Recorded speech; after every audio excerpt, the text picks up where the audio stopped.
नमस्कार। आज हम बायोलॉजी के एक सबसे बड़े सवाल का जवाब ढूंढने वाले हैं। आखिर जिंदगी अपनी कहानी आगे कैसे बढ़ाती है?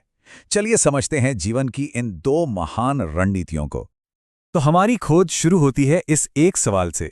कभी सोचा है कि हमारे चारों तरफ इस धरती पर इतने अलग अलग तरह के जीव जंतु पेड़ पौधे क्यों हैं? मतलब इतनी सारी वैरायटी क्यों? यही वो पहेली है जिसे आज हम सुलझाने की कोशिश करेंगे।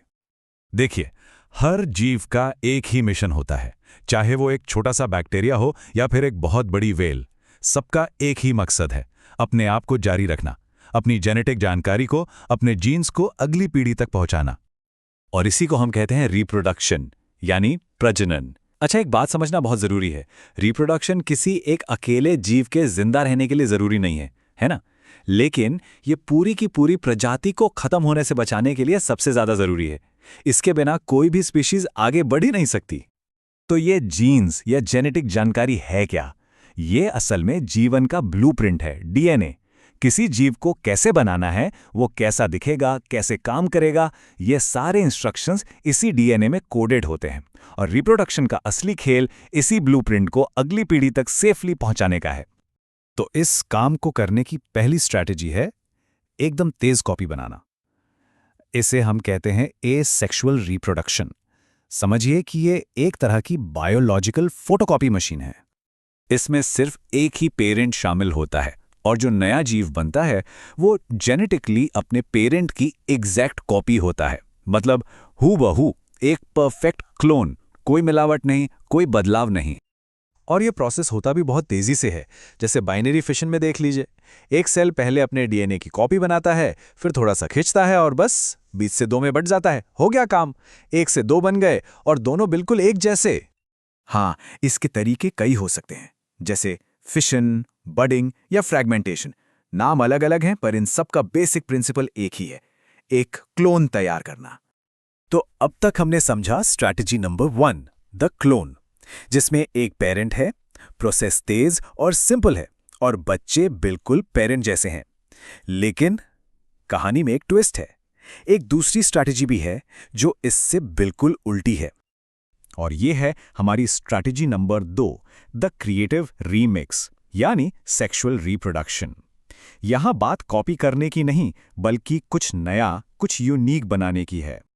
इसमें 2 पेरेंट्स की जरूरत होती है, एक मेल और एक फीमेल। उनकी सेक्स सेल्स, जिन्हें गैमेट्स कहते हैं, आपस में मिलती हैं और इससे जो संतान पैदा होती है वो जेनेटिकली बिल्कुल नई होती है। वो अपने माँ बाप का एक अनोखा मिक्सचर होती है। अब सवाल ये उठता है कि अगर क्लोनिंग इतनी फास्ट और एफिशिएंट है, तो फिर जिंदगी ने ये इतना धीमा, इतना कॉम्प्लेक्स और मुश्किल रास्ता क्यों चुना? मतलब इसकी जरूरत ही क्या थी? और यकीन मानिए, इसका जवाब ही पूरी कहानी का सबसे मजेदार हिस्सा है। और जवाब एक शब्द में है, वेरिएशन, यानी विभिन्नता। सेक्सुअल रिप्रोडक्शन की असली ताकत, इसकी सुपर पावर, वो जेनेटिक डाइवर्सिटी है जो ये पैदा करती है। इसको ऐसे समझते हैं, जब डीएनए अपनी कॉपी बनाता है तो वो प्रोसेस 100% परफेक्ट नहीं होता। सोचिए, एक फोटोकॉपी मशीन है जो कॉपी तो बनाती है, पर हर कॉपी में एक छोटा सा दाग या धब्बा छोड़ देती है। डीएनए कॉपी में होने वाली ये छोटी छोटी गलतियां ही वेरिएशन की जड़ हैं। ये वेरिएशन यानी एक ही स्पीशीज के लोगों में जेनेटिक लेवल पे छोटे छोटे अंतर। अब एसेक्सुअल रिप्रोडक्शन में तो ये बदलाव सिर्फ गलती से होते हैं, लेकिन सेक्सुअल रिप्रोडक्शन वो तो जानबूझकर जीन्स को शफल करता है, उन्हें मिक्स करता है ताकि बड़े पैमाने पर वेरिएशन पैदा हो। तो सवाल है, इस वेरिएशन का फायदा क्या है? फायदा यह है कि यही वेरिएशन किसी भी स्पीशीज को बदलते हुए माहौल में ढलने यानी अडैप्ट करने में मदद करता है। और यही तो इवोल्यूशन यानी विकास का आधार है। एक उदाहरण लेते हैं बैक्टीरिया का। मान लीजिए माहौल गर्म होने लगता है। अगर सारे बैक्टीरिया एक जैसे क्लोन होंगे तो शायद सब के सब मर जाएंगे।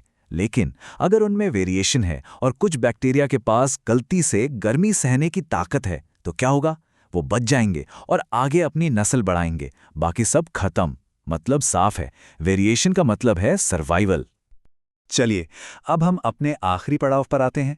कमाल की बात यह है कि ये रीमिक्सिंग वाली स्ट्रैटेजी यानी सेक्सुअल रिप्रोडक्शन ज्यादातर कॉम्प्लेक्स जीवों में एक जैसे बेसिक तरीके से ही काम करती है। इसका एक फंडामेंटल साइकिल है। पहले सेक्स सेल्स यानी गैमेट्स बनते हैं, फिर फर्टिलाइजेशन में वो आपस में मिलते हैं। इससे एक सिंगल सेल जाइगोट बनता है और फिर वही जाइगोट धीरे धीरे एक पूरे नए जीव में डेवलप हो जाता है। और ये प्रोसेस हर जगह है, एक फूल में बीज बनने से लेकर इंसानों में एक बच्चे के डेवलप होने तक, ये वही बेसिक साइकिल है। यही वो प्रोसेस है जिसकी वजह से हमें जिंदगी की इतनी खूबसूरत डाइवर्सिटी देखने को मिलती है। तो अंत में एक सवाल सबके लिए, अगर वेरिएशन यानी विविधता ही सर्वाइवल का इंजन है, तो आज की इस तेजी से बदलती दुनिया में इसका हमारे और इस प्लैनेट के भविष्य के लिए क्या मतलब है?